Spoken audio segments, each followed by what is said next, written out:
ఏదో ఒంటరిగా ఉన్నావు జంట కలుగుతూ మేము వస్తే వాళ్ళ కాపడేయాలా మేడం? మిస్టర్ ఒంటరిగా ఆడవాళ్ళతో ఎలా మాట్లాడాలో తెలియదా మీకు? ఎలా మాట్లాడాలో నేర్పిస్తే నేర్చుకుంటాం. క్లాసులు ఎప్పుడు మొదలుపెడదా? రే మీ బెదిరింపులకి బెదిరిపోయే రకం కాదా ఈ అక్షయ అంటే? మర్యాదకి ఇక్కడ నుంచి వెళ్ళలేదనుకో నన్ను పిలిచి అల్లరి చేస్తాను. జాగ్రత్త. ఈ కిల్లి సిని గురించి తెలియక నువ్వు అలా మాట్లాడుతున్నావు. ఈ బాంబుల శివ పేరు చెప్తే ఈ ఆంధ్రలో బాంబు వర్షం కురుస్తుంది. ఆడదాని కోసం కక్కుర్తి పడే కుక్కలారా మీ గురించి తెలుసుకోవాల్సిన అవసరం నాకు లేదు. మర్యాదగా వచ్చిందనే వెనక వెళ్ళండి. చూడు ఈ సినిగా సయ్యగారంటే ఇండియాకు సైతం వచ్చి నా ఒళ్ళో వాలిపోతారు. ఈ బాంబుల శివ వేస్తే ఇలియానా వచ్చి నా ఇంటి ముందు నిలబడుతుంది.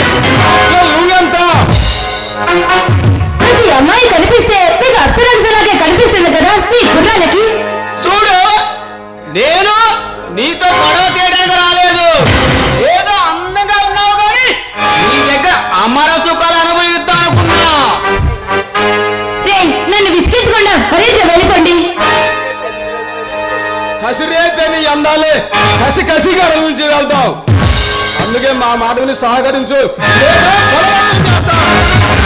నేను చావనని చేశాను కానీ నీకు మాత్రం లొంగిపోయి. అబ్బబ్బబ్బా ఇలాంటి సినిమా డైలాగ్ సిగ్గు చెంది ఉన్నాం. అబ్బా ఇంత అందమైన కన్నె గులాబీని ఎదురుగా పెట్టుకొని ఏం మగనుకుంటారా? విపరీతమైన కోరికలు వినాశానికి దారి తీస్తాయి. మరింత ఇక్కడి నుంచి వెళ్ళలేండి, లేదంటే జైల్లో చిప్పుకొని తినాల్సి వస్తుంది. ఆ జైలునైనా ఖైదీరా నిన్ను అల్లుకుపోయి నన్ను బంధించి ఆ కోరిక తీర్చుకుంటా. ఆ నుంచి తప్పించుకోండి నీ వల్ల కాదు. అందుకే మాతో సహకరించి సుందరిగా స్వర్గ సుఖంగా ఉపయోగించు. రే అసలు మీరు మనుషులా రాక్షసులా? చూడు మిసమిస ముక్క మీద కోపంతో మిసమిసలాడే నిన్ను చూస్తుంటే నాకు ఏదో తెలియని ఆరాటం మొదలవుతుంది. కొంపదీసి అదేమన్నా రోగమేమో వెళ్ళి డాక్టర్కి చూపించుకో. ఇది డాక్టర్ చూసే కాదు సువాదం చూసే కాదు మేడం. ఇలాంటి కన్నె గులాబీ కదులు ప్రేమ రోగం. రే మర్యాదగా ఇక్కడి నుంచి వెళ్తారా లేదా? ఏం చేయమంటాం బీస్? మిసమిసలాడే కోడి వయసు ఈడుకొచ్చి అలా చేస్తుంది.